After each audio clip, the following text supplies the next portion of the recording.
warahmatullahi wabarakatuh. Berjumpa lagi dengan saya, Arvin Efriani, pada pembelajaran statistika dasar. Pada video kali ini, saya akan menjelaskan tentang pengujian hipotesis rata-rata. Tapi, sebelum memulai video, alangkah baiknya kalian like, comment, and subscribe channel ini agar tidak ketinggalan dengan video-video selanjutnya. Silahkan ya. Oke, kita mulai. Pengujian hipotesis satu rata-rata. Nah, dalam pengujian hipotesis satu rata-rata ini, saya menggunakan sampel besar, yang mana N-nya lebih dari 30. Apabila sampel besar dan N-nya lebih dari 30, berarti menggunakan uji distribusi Z. Nah, untuk pengujian distribusi Z, kita harus menggunakan prosedur langkah-langkah dalam pengujian distribusi Z tersebut. Yang pertama, yaitu formulasi hipotesis, yang mana hipotesisnya itu terdiri dari hipotesis 0 dan hipotesis alternatif atau HA.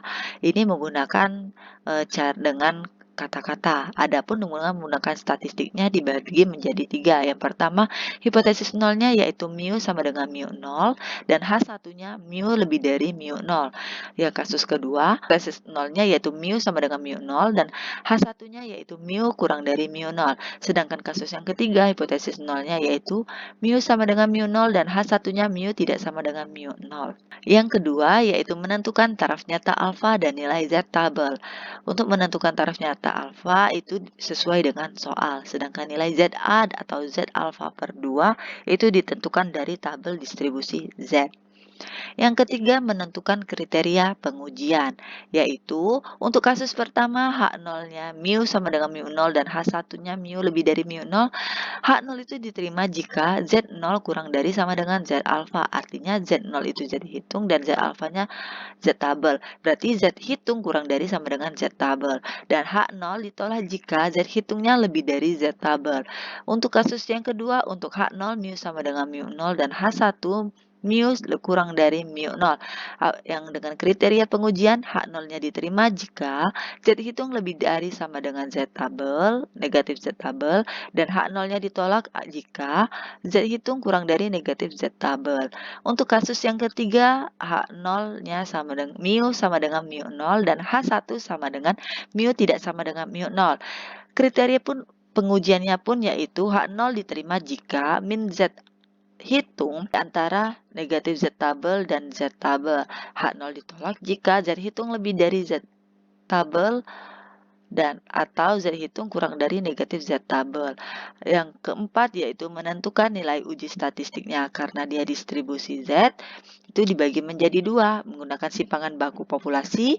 Apabila pesinya diketahui, yang mana Z hitungnya X bar min mu 0 per Cx atau X bar min mu 0 per pesi per akar N. Nah, apabila tidak diketahui populasi atau simpangan baku populasinya, menggunakan rumus Z hitung sama dengan X bar min mu 0 per Sx atau sama dengan X bar min mu 0 per S akar N. Nah, yang mana X bar itu merupakan rata-rata, mu 0 itu rata-rata yang digunakan pada hipotesis awal, dan psi atau si S itu merupakan simpangan baku. Yang kelima yaitu membuat kesimpulan. Nah, dalam membuat kesimpulan yaitu penerimaan dan penolakan H0 itu sesuai dengan kriteria pengujian. Untuk memahami bagaimana prosedur pengujian hipotesis satu rata-rata ini diimplementasikan dalam soal, perhatikan contoh berikut. Di sini terdapat contoh yang mana pimpinan bagian pengendalian mutu barang pabrik susu merek A ingin mengetahui apakah rata-rata bersih satu kaleng susu bubuk yang diproduksi dan dipasarkan masih tetap 400 gram atau sudah lebih kecil dari itu. Dari data sebelumnya diketahui bahwa simpangan baku bersih per kaleng sama dengan 125 gram. Dari sampel 100 kaleng yang diteliti diperoleh rata-rata berat bersih 375 gram. Dapatkah diterima bahwa berat bersih rata-rata yang dipasarkan tetap 400 gram? Ujilah dengan taraf nyata 5%. Nah, untuk menyelesaikan hal ini kita pertama-tama mengidentifikasi apa yang diketahui soal. Yang diketahui soal yaitu N-nya 100, sampelnya 100, X barnya rata-ratanya 375, standar deviasinya 125, dan mu 0 yang digunakan pada hipotesis 400. Lalu, kita menggunakan prosedur pengujian hipotesis satu rata-rata. Yang pertama, kita menentukan formulasi hipotesisnya. Adapun hipotesis nolnya yaitu mu sama dengan 400 dan H1 mu kurang dari 400. Kenapa sih 400? Karena yang diketahui soal bahwa bersih rata-rata yang dipasarkan tetap 400. Itulah merupakan mu 0. Sedangkan kenapa hipotesis alternatif atau H1-nya menggunakan mu kurang dari 400? Kenapa menggunakan tanda kurang dari? Padahal kita memiliki 3 kasus tadi ya. Nah, penggunaan tanda kurang dari itu didasarkan karena pada soal sudah dinyatakan bahwa sudah lebih kecil dari itu, bahwa di sini menggunakan tanda kurang dari. Selanjutnya yaitu menentukan taraf nyata dan nilai Z tabelnya. Untuk menentukan taraf nyata dan Z tabelnya, kata soal taraf nyatanya 5%, berarti alfanya 5%, yaitu 0,05. Sehingga apabila kita lihat pada Z tabel seperti berikut. Untuk menentukan Z tabelnya letaknya di mana, kita lihat alfanya di sana 0,05. Maka kita cari di sini letak 0,05 itu di mana letaknya. Oke, di sini 0,0526, tetapi di sini 0,04 berarti letaknya 0,516, 0,505, kita cari 0,05 saja. Berarti 00 belakangnya. Kalau di sini 0,495 ternyata tidak ada. Berarti di sini 0,495 dan di sini 0,505. Berarti letaknya di sini. Kenapa tidak menggunakan 0,495? Karena di sini belum mencapai 0,05. Berarti yang paling kecilnya 0,0505 ini. Nah, menentukan Z tabelnya berarti kita lihat ke arah kiri, di sini negatif 1,6 dan di atasnya 0,04 sehingga nilai Z tabelnya yaitu negatif 1,64 dari pengujian sebelah sisi kiri menggunakan negatif. Selanjutnya kita menentukan kriteria pengujian. Nah, H0 diterima apabila Z hitung lebih besar daripada negatif 1,64 atau Z tabel dan H0 ditolak apabila Z hitung kurang dari negatif 1,64. Selanjutnya kita menguji statistik. Tinggal kita substitusikan sebagai berikut. X barnya 375, mu 0-nya 400, standar deviasinya 125 dan N-nya 100 sehingga diperoleh nilai negatif 2, bukan dari 22 ya, itu negatif 2 kelebihan. Selanjutnya kita menentukan kesimpulannya. Karena Z hitungnya negatif 2 lebih besar daripada Z tabel negatif 1,64, maka H0 diterima berdasarkan kriteria pengujian ini tadi ya. Sehingga disimpulkan bahwa berat bersih susu bubuk merek A per kaleng yang dipasarkan sama dengan 400 gram. Nah, itulah contoh dari pengujian hipotesis satu rata-rata. Selanjutnya pengujian hipotesis satu rata-rata tetapi sampelnya kecil. Nah, sehingga menggunakan uji distribusi T.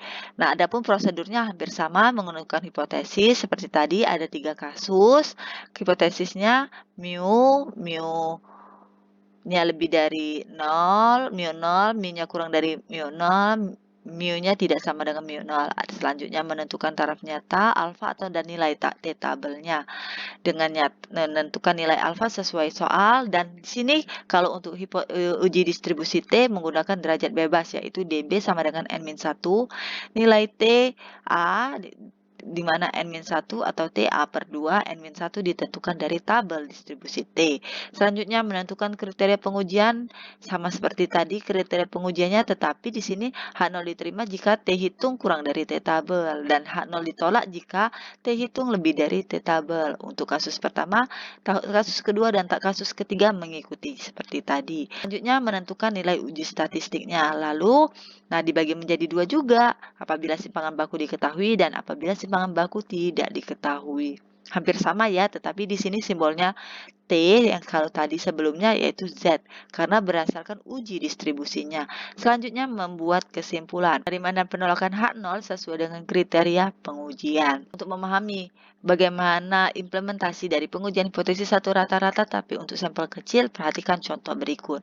Dapat sebuah sampel terdiri atas 15 kaleng cat yang memiliki isi berat kotor. Namun tabelnya seperti berikut.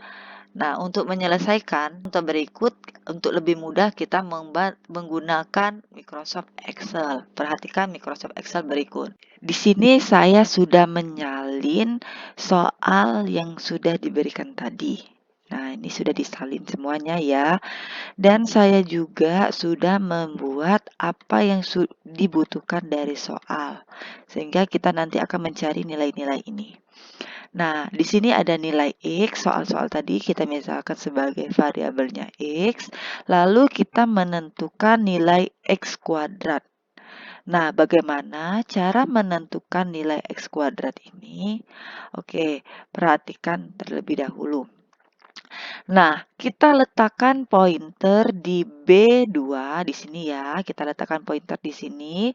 Lalu kita klik sama dengan, lalu kita arahkan pointer ke A2 atau di 1,21 sampai dia berwarna seperti ini. Nah, lalu kita klik shift 8 atau shift bintang itu untuk tanda kali karena dia minta kuadrat berarti X kuadrat berarti A2 dikali A2, kita klik lagi pointer ini. Berarti ini sudah ya A2 dikali A2 atau X-nya ini dikuadratkan untuk 1,21-nya dikali 1,21. Setelah seperti ini kita klik enter. Itu hasilnya. Nah, bagaimana untuk melanjutkan yang ke baris kedua, tiga, dan seterusnya? Nah, kita tidak perlu mencari seperti tadi, sama dengan dikalikan lalu dikalikan lagi. Tapi kita bisa mengklik daerah ini, lalu letakkan kursor di antara ini sampai membentuk tanda positif seperti ini. Lalu kita tekan dan tahan, tarik sampai ke bawah. Nah, kita baru setelah sampai di sini, kita lepaskan. Nah, otomatis di sini dia menentukan sendiri nilai X kuadratnya. Nah, apabila kita mau cross check, kita letakkan di sini. A3 dikali A3, itu menandakan kan X kuadrat. Lalu A4 dikali A4. Lalu A5 dikali A5 dan seterusnya sampai A16 dikali A16. Nah, jadi kan tinggal kita tarik, lalu drag ke bawah, lalu dilepaskan. Nah, selanjutnya kita mau menentukan banyak data. Kalau biasanya kita menentukan banyak data kan kita hitung ya ini 1, 2, 3, 4, 5, 6, 7, 8, 9, 10, 11, 12, 13, 14, 15. Itu secara manual. Tetapi bayangkan kalau soalnya itu sampai 100 data atau 1000 data. Itu kan terlalu banyak. Dan kita belum tahu itu datanya berapa aslinya. Nah, dengan cara mudah kita meletakkan pointernya diletakkan di B17 ini ya, di sini. Lalu kita klik sama dengan tulis count. Selanjutnya kita shift buka kurung atau shift 9. Lalu kita arahkan pointernya di A2 di sini. Lalu kita klik tanda titik di keyboardnya. Lalu kita drag ke bawah sampai di sini. Karena kita mau menghitung banyak data dari A2 sampai A16. Lalu kita klik shift tutup kurung. Nah, setelah seperti ini berarti sudah ada buka kurung dan tutup kurung, dianya seperti ini berarti ini sudah bisa mendapatkan hasil. Lalu kita klik enter. Nah, datanya 15 kan? Seperti yang kita hitung secara manual tadi. Selanjutnya kita menentukan jumlah atau sigma X. Nah, untuk menentukan jumlah kita letakkan pointernya di sini lagi di B18, lalu kita klik sama dengan, kalau jumlah berarti sum. Buka kurung, letakkan pointernya di A2, titik, tarik ke bawah, gunakan kursornya tarik ke bawah, tanda panah ke bawah, lalu shift tutup kurung. Setelah seperti itu tinggal kita enter. Itu nilai jumlahnya, jumlah data tadi ya. Lalu kalau jumlah dari sigma X kuadrat berarti data yang ini kita jumlahkan sama terletakkan pointer di B19, klik sama dengan sum, buka kurung, letakkan pointer di B2, titik, kita tarik ke bawah, lalu klik shift, tutup kurung, dan seperti itu kita enter. Otomatis langsung dapat ya. Kalau kalian hitung secara manual pun hasilnya seperti ini juga. Nah, sedangkan kalau rata-rata, nah di sini rata-ratanya untuk yang X ya, rata-rata dari sigma X ini. Kita copy dulu ini. Nah, rata-rata dari sigma X ini. Kita letakkan pointernya di sini sama dengan, kalau rata-rata boleh menggunakan jumlah dari sigma X tadi dibagi banyak data. letakkan ini sama dengan, letakkan di B18 dibagi slash dengan banyak data N sama dengan. Itu secara kalau kita sudah menentukan jumlah dan banyak data. Tapi seandainya kita belum menentukan jumlah dan banyak data, boleh menggunakan rumus. Letakkan pointer di sampingnya saja, sama dengan average, rata-rata, buka kurung, letakkan pointernya di A2, titik, tarik sampai ke bawah, sampai ke A16, Shift tutup kurung. Setelah itu enter. Hasilnya sama ya ini. Nah, jadi boleh menggunakan rumus average atau boleh menggunakan rumus jumlah dari sigma X dibagi banyak data. Hasilnya pun sama. Dan terakhir kita menentukan standar deviasi. Kita letakkan pointer di B21. Selanjutnya kita klik sama dengan standar deviasi berarti STDEV. Tinggal buka kurung, kita letakkan di A2, titik, kita tarik sampai ke A16, shift tutup kurung, selanjutnya kita enter. Inilah hasilnya. Nah, sudah mendapatkan hasil ini, nilai dari X kuadrat, banyak data, sigma X kuadrat, rata-rata, dan standar deviasi, kita bisa kembali ke soal tadi dan menyalin apa identitas yang sudah kita peroleh ini. Ini ya, ini soal tadi, ini penyelesaiannya. Nah, dari data yang kita peroleh sebelumnya. Dengan N-nya sama dengan 15, mu 0-nya sama dengan 1,2 karena mu 0 tadi merupakan rata-ratanya, sigma X 18, sigma X kuadrat 21,9189. Selanjutnya kita menggunakan prosedur. Selanjutnya formulasi hipotesisnya H0-nya mu sama dengan 1,2 dan H1-nya mu tidak sama dengan 1,2. Karena di sini karena kita mau menentukan sampel itu apakah memiliki isi berat kotornya tersebut atau tidak. Jadi menggunakan sama dengan dan tidak sama dengan karena tidak ada lebih kecil ataupun lebih besar. Nah, yang dinyatakan pada soal. Selanjutnya kita menentukan taraf nyata dan nilai Z tabelnya. Karena tidak diketahui, boleh kita menggunakan alfanya 1%. Nah, yang mana kalau misalnya karena dianya tidak sama dengan, berarti kita harus mencari alfa per 2. Yaitu 1%-nya tadi 0,01, berarti alfa per 2-nya 0,005. Nah, apabila dia kurang dari atau lebih dari, tidak usah mencari alfa per 2-nya. Lalu kita mencari nilai Z tabelnya. Perhatikan tabel distribusi T berikut. Karena menggunakan uji T. Nah, letak 0,05 ini di mana? Kita harus perhatikan. Di sini kita menggunakan titik 0,05. Di sini ya. 0,05, catat ke bawah. Lalu kita menggunakan N-nya 15. Letak N-nya di sini 15. Berarti letaknya di sini. Bukan 15 tapi 15 dikurang 1 berdasarkan DB. DB tadi N-1 dari yang kita jelaskan sebelumnya. Sehingga letaknya di sini 2,97 sehingga Z 0,05 dengan DB 14 tadi 2,977. Nah, selanjutnya kita menentukan kriteria pengujian. Kriteria pengujiannya H0 diterima apabila negatif 2,977-nya kurang dari sama dengan T0 kurang dari 2,977 atau T hitungnya kurang dari negatif 2,977 atau T0-nya lebih dari 2,977. Nah, di sini untuk H0 diterimanya T hitungnya di antara negatif 2,977 dan 2,977. Mohon maaf, di sini ada kesalahan dalam pengetikan, harusnya tidak ada negatif. Selanjutnya uji statistik, tinggal kita masukkan seperti tadi, tinggal kita substitusikan X barnya 1,208, mu 0-nya 1,2, standar deviasinya 0,02 dan N-nya 15 sehingga diperoleh hasil 1,52. Dari hasil tersebut kita dapat menyimpulkan bahwa karena negatif T0-nya negatif 2,97 kurang dari T0 1,52 dan kurang dari 2,977 maka H0-nya diterima. Maksudnya di sini T hitungnya itu terletak di antara T tabel, negatif T tabel dan T tabel karena 1,52.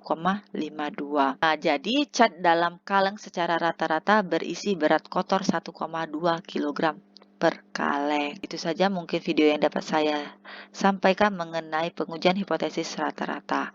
Terima kasih telah menonton video kali ini, semoga bermanfaat. Jangan lupa like, comment, and subscribe channel ini agar tidak ketinggalan dengan video-video selanjutnya. Wassalamualaikum warahmatullahi wabarakatuh. Sampai jumpa di video selanjutnya. Bye-bye.